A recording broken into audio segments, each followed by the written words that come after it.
नमस्कार दोस्तों, मैं रिशु आपका स्वागत करती हूँ अपने YouTube चैनल पे और आशा करती हूँ कि आप सब ठीक होंगे और पढ़ाई कर रहे होंगे। तो आज का जो हमारा पाठ है वो है तीसरी कसम। हम कहानी पढ़ेंगे जो फणीश्वर नाथ रेणु ने लिखी है, जो कि आपके NTA-NET के सिलेबस में है। और इस कहानी में मतलब इसका मूल पाठ पढ़ेंगे और इसकी थोड़ी सी समीक्षा भी देखेंगे। तो चलिए शुरू करते हैं। कहानी गांव के हीरामन गाड़ी वाले के जीवन को लक्ष्य करके लिखी गई है। हीरामन एक बार एक नौटंकी में काम करने वाली नित्यांगना हीराबाई को अपनी गाड़ी में अत्यधिक दूर ले जाता है। मीराबाई गाड़ी में अकेली ही यात्रा करती है। यहाँ मीराबाई नहीं हीराबाई होगा। उसका स्वरूप, उसकी भाषा, सब कुछ हीरामन को अच्छे लगते हैं।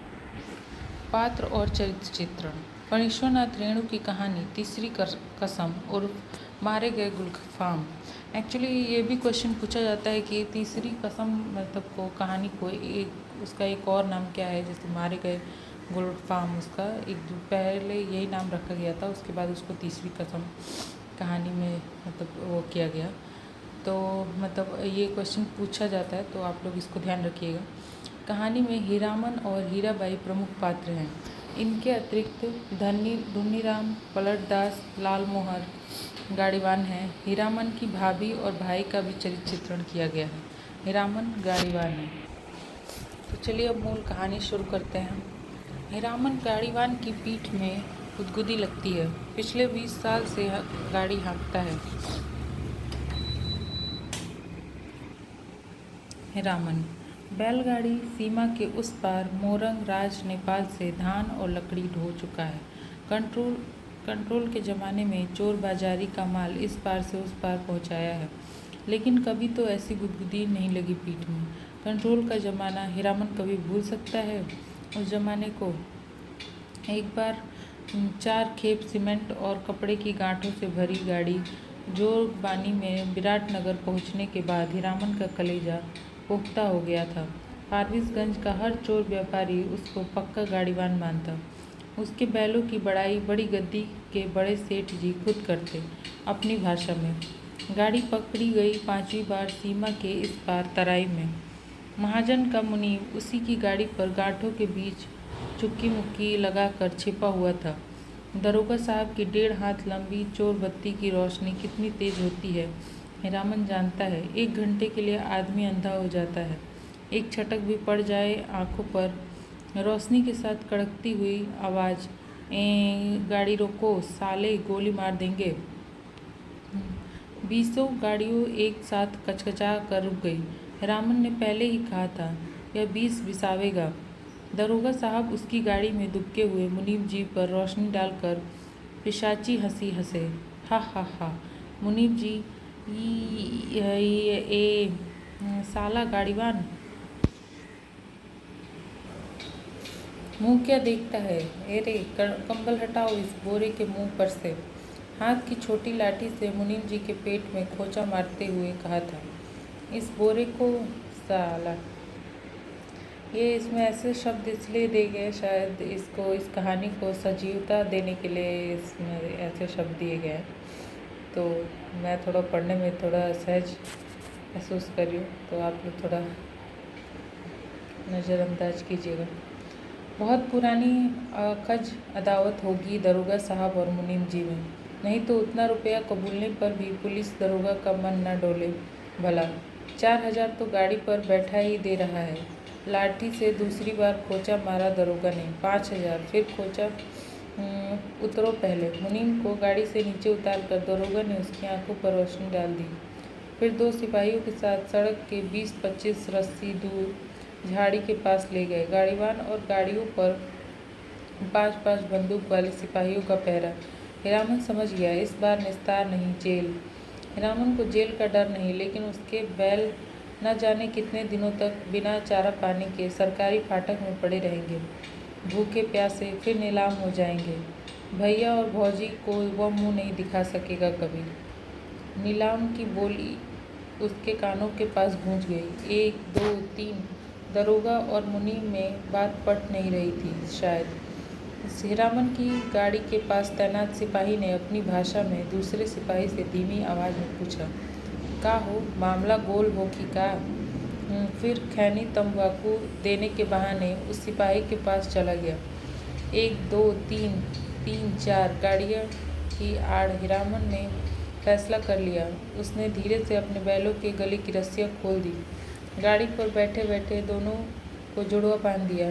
बैल समझ गए उन्हें क्या करना है। हीरामन उतरा, जुती हुई गाड़ी में बांस की टिकरी लगाकर बैलों के कंधों को बेलाक किया, दोनों के कानों के पास गुदगुदी लगा दी और मन ही मन बोला, चलो भैया, जान बचेगी तो ऐसी ऐसी सगड़ गाड़ी बहुत मिलेगी। 1 2 3 9 2 11। गाड़ियों की आड़ में सड़क के किनारे दूर तक घनी झाड़ियाँ फैली हुई थी। दम साध कर तीनों प्राणियों ने झाड़ी को पार किया, बेखटक, बेआहट। फिर 1 ले 2 ले, दुलत्ती चाल, दोनों बैल सीना तान कर फिर तराई के घने जंगलों में घुस गए। रात सूंघते सूंघते नदी नाला पार करते हुए भागे, मूछ उठाकर। पीछे पीछे हीरामन रात भर जागते रहे थे। तीनों जन घर पहुंचकर 2 दिन तक बेसुध पड़ा रहा हीरामन। होश में आते ही उसने कान पकड़कर कसम खाई थी, अब कभी ऐसी चीज़ों की लदनी नहीं लादेगा। चोर बाजारी का माल, तौबा तौबा। पता नहीं मुनीम जी का क्या हुआ, भगवान जाने उनकी सगड़ गाड़ी का क्या हुआ। असली इस्पात लोहे की धुरी थी, दोनों पहिए तो नहीं, एक पहिया एकदम नया था। गाड़ी में रंगीन डोरियों के फूदने बड़े जतन से गूथे गए थे। 2 कस्में खाई हैं उसने, एक चोर बाजारी का माल नहीं लादेंगे, दूसरी बाँस। अपने हर भाड़ेदार से वह पहले ही पूछ लेता है, चोरी चमारी वाली चीज़ तो नहीं, और बाँस लादने के लिए 50 रुपये भी दे कोई हीरामन की गाड़ी नहीं मिलेगी, दूसरे की गाड़ी देखें। अच्छा, तो ये एनटीए में ये भी क्वेश्चन पूछा जाता है कि हीरामन ने कौन सी 3 कस्में खाई हैं या फिर कौन सी 2 कस्में खाई हैं। तो इसमें आप ध्यान देंगे कि पहली जो कसम है उसने ये खाई है कि चोर बाजारी का माल कभी नहीं लादेगा, और जो दूसरी कसम है वो खाई है कि मतलब बाँस कभी नहीं लादेगा। तो ये बाँस क्यों कभी नहीं लादेगा ये आगे चल के बताएगा कि इसकी भी एक स्टोरी है कि वो क्यों नहीं लादेगा। तो चलिए देखते हैं। बाँस लदी हुई गाड़ी से 4 हाथ आगे बाँस का अगुआ निकला रहता है और पीछे की ओर 4 हाथ पिछुआ। काबू के बाहर रहती है गाड़ी हमेशा। सो बेकाबू वाली लदनी और खैरिहा शहर वाली बात, तिस पर बाँस का अगुआ पकड़कर चलने वाला भाड़ेदार का महाभकुआ नौकर। लड़की स्कूल की ओर देखने लगा। बस मोड़ पर घोड़ा गाड़ी से टक्कर हो गई। जब तक हीरामन बैलों कोई रस्सी खींचे तब तक घोड़ा गाड़ी की छतरी बाँस के अगुआ में फंस गई। घोड़ा गाड़ी वाले ने तड़ातड़ चाबुक मारते हुए गाली दी थी। बाँस की लदनी ही नहीं, हीरामन ने खैरिया शहर की लदनी भी छोड़ दी, और जब फारबिसगंज से मोरगंज का भाड़ा ढोना शुरू किया तो गाड़ी ही पार। कई वर्षों तक हीरामन ने बैलों को आधीदारी पर जोता, आधा भाड़ा गाड़ी वालों का और आधा बैंक बैल वालों का। हिस गाड़ीवानी करो मुफ्त, आधीदारी की कमाई से बैलों के ही पेट नहीं भरते। पिछले साल ही उसने अपनी गाड़ी बनवाई है। देवी मैया भला करे, उस सर्कस कंपनी ने के बाघ का पिछले साल इसी मेले में बाघ गाड़ी को ढोने वाले दोनों घोड़े मर गए। चंपानगर से फारबिसगंज मेला आने के समय सर्कस कंपनी के मैनेजर ने गाड़ीवान पट्टी में ऐलान करके कहा, 100 रुपया भाड़ा मिलेगा। 1-2 गाड़ीवान राजी हुए, लेकिन उनके बैल बाघ गाड़ी से 10 हाथ दूर ही डर से ढे करने लगे, रस्सी तोड़ाकर भागे। हीरामन ने अपने बैलों की पीठ सहलाते हुए कहा, देखो भैया, ऐसा मौका फिर हाथ ना आएगा। यही है मौका अपनी गाड़ी बनवाने का, नहीं तो फिर आधेदारी। अरे पिंजरे में बंद बाघ का क्या डर, मोरंग की तराई में दहाड़ते हुए बाघों को देख चुके हो। फिर पीठ पर तो मैं तो हूँ। गाड़ीवानों के दल में तालियां पटपटा उठी थी एक साथ। सभी की लाज रख ली हीरामन के बैलों ने। हुकुम कर आगे बढ़ गए और गाड़ीवान बाघ गाड़ी में जुट गए। एक एक करके सिर्फ दाहिने बैल ने जुटने के बाद ढेर सा पेशाब किया। हीरामन ने 2 दिन तक नाक से कपड़े की पट्टी नहीं खोली थी। बड़ी गद्दी के बड़े सेठ जी की तरह नकबंधन लगाए बिना बघाइन गंध बर्दाश्त नहीं कर सकता था कोई। बाग गाड़ीवानी की है हीरामन ने, कभी ऐसी गुदगुदी नहीं लगी पीठ में। आज रह रहकर उसकी पीठ में चंपा का फूल महक उठता है। पीठ में गुदगुदी लगने पर वह अंगोछे से पीठ झाड़ लेता है। हीरामन को लगता है 2 वर्ष से चंपानगर मेले की भागवती मैया उस पर प्रसन्न है। पिछले साल बाग गाड़ी जुट गई।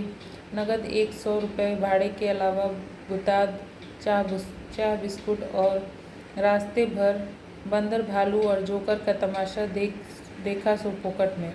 और इस बार यह जनानी सवारी औरत है या चंपा का फूल, जब से गाड़ी महक रही है। कच्ची सड़क के एक छोटे से खड्डे में गाड़ी का दाहिना पहिया बेमौके हिचकोला खा गया। हीरामन की गाड़ी से एक हल्की सिस की आवाज़ आई। हीरामन ने दाहिने बैल को दुआली से पीटते हुए कहा, साला क्या समझता है, बोरे की लदनी है क्या? आहा, मारो मत। अनदेखी औरत की आवाज़ ने हीरामन को अचरज में डाल दिया। बच्चों की बोली जैसी नहीं, फेनू गिलासी बोली। मथुरा मोहन नौटंकी कंपनी में लैला बनने वाली हीराबाई का नाम किसने नहीं सुना होगा भला। लेकिन हीरामन की बात निराली है। उसने 7 साल तक लगातार मेलों की लदनी लादी है, कभी नौटंकी थिएटर या बायोस्कोप सिनेमा नहीं देखा। लैला या हीराबाई का नाम भी उसने नहीं सुना कभी। देखने की क्या बात, सो मेला टूटने के 15 दिन पहले आधी रात की बेला में काली ओढ़नी में लिपटी औरत को देखकर उसके मन में खटका अवश्य लगा था। बक्सा ढोने वाले नौकर से गाड़ी भाड़ा में मोल मोलाई करने की कोशिश की तो ओढ़नी वाली ने सिर हिलाकर मना कर दिया। हीरामन ने गाड़ी जोतते हुए नौकर से पूछा, क्यों भैया, कोई चोरी चमारी का माल वाल तो नहीं? हीरामन को फिर अचरज हुआ। बक्सा ढोने वाले आदमी ने हाथ के इशारे से गाड़ी हाँकने को कहा और अंधेरे में गायब हो गया। हीरामन को मेले में तंबाकू बेचने वाली बूढ़ी की काली साड़ी की याद आई थी। ऐसे में कोई क्या गाड़ी हाँके? एक तो पीठ में गुदगुदी लग रही है, दूसरे रह रहकर चंपा का फूल खिल जाता है। उसकी गाड़ी में बैलों को डांटो तो इस बिस करने लगती है उसकी सवारी औरत अकेली, तंबाकू बेचने वाली बूढ़ी नहीं। आवाज़ सुनने के बाद वह बार बार मुड़कर टप्पर में एक नज़र डाल देता है, अंगोछे से पीठ झाड़ता है। भगवान जाने क्या लिखा है इस बार उसकी किस्मत में। गाड़ी जब पूरब की ओर मुड़ी, एक टुकड़ा चांदनी उसकी गाड़ी में समा गई। सवारी की नाक पर एक जुगनू जगमगा उठा। हीरामन को सब कुछ रहस्यमय अजगुत लग रहा है। सामने चंपानगर से सिंधिया गांव तक फैला हुआ मैदान, कहीं डाकिन पिशाचिन तो नहीं। हीरामन की सवारी ने करवट ली। चांदनी पूरे मुखड़े पे पड़ी तो हीरामन चीखते चीखते रुक गया। अरे बाप, ये तो परी है। परी की आंखें खुल गई। हीरामन ने सामने सड़क की ओर मुँह कर लिया और बैलों को टिटकारी दी। वह जीभ को तालू से सटाकर टी की आवाज़ निकालता है। हीरामन की जीभ न जाने कब से सूख कर लकड़ी जैसी हो गई थी। भैया, तुम्हारा नाम क्या है? हूबहू फेनू गिलास। हीरामन के रोम बज उठे, मुंह से बोली नहीं निकली। उसके दोनों बैल भी कान खड़े करके इस बोली को परखते हैं। मेरा नाम मेरा है हीरामन। उसकी सवारी मुस्कुराती है, मुस्कुराहट में खुशबू है। तब तो मीता कहूँगी, भैया नहीं, मेरा नाम भी हीरा है। इस हीरामन को प्रतीत नहीं, मर्द और औरत के नाम में फ़र्क होता है। हाँ जी, मेरा नाम भी हीराबाई है। कहाँ हीरामन और कहाँ हीराबाई, बहुत फ़र्क है। हीरामन ने अपने बैलों को झिड़की दी। कान चुनिया कर गप सुनने से ही 30 कोस मंजिल कटेगी क्या? इस बाएं नाटे के पेट में शैतानी भरी है। हीरामन ने बाएं बैल को दुआली की हल्की झड़प दी। मारो मत, धीरे धीरे चलने दो, जल्दी क्या है? हीरामन के सामने सवाल उपस्थित हुआ। वह क्या कहकर गप करे हीराबाई से? तोहे कहे या आहाँ? उसकी भाषा में बड़ों को अहाँ अर्थात आप कहकर संबोधित किया जाता है। कचराही बोली में 2-4 सवाल जवाब चल सकता है। दिल खोल गप तो गांव की बोली में ही की जा सकती है किसी से। आसीन कार्तिक के भोर में छा जाने वाले कुहासे से हीरामन को पुरानी चिढ़ है। बहुत बार वह सड़क भूलकर भटक चुका है, किंतु आज के भोर के इस घने कुहासे में भी वह मगन है। नदी के किनारे धन खेतों से फूले हुए धान के पौधों की पवनिया गंध आती है। पर्व पावन के दिन गांव में ऐसी ही सुगंध फैली रहती है।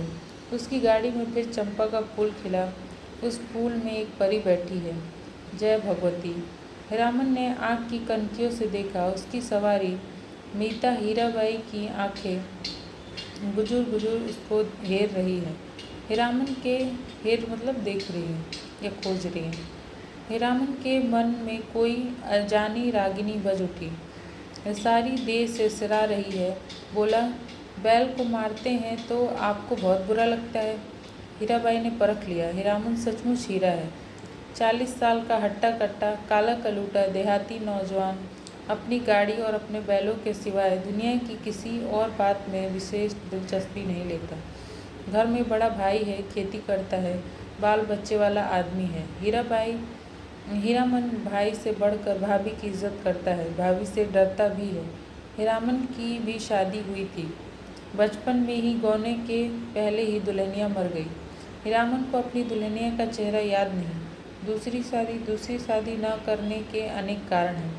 भाभी की जिद, कुंवारी लड़की से ही हीरामन की शादी करवाएगी। कुंवारी का मतलब हुआ 5-7 साल की लड़की। कौन मानता है सरधा कानून?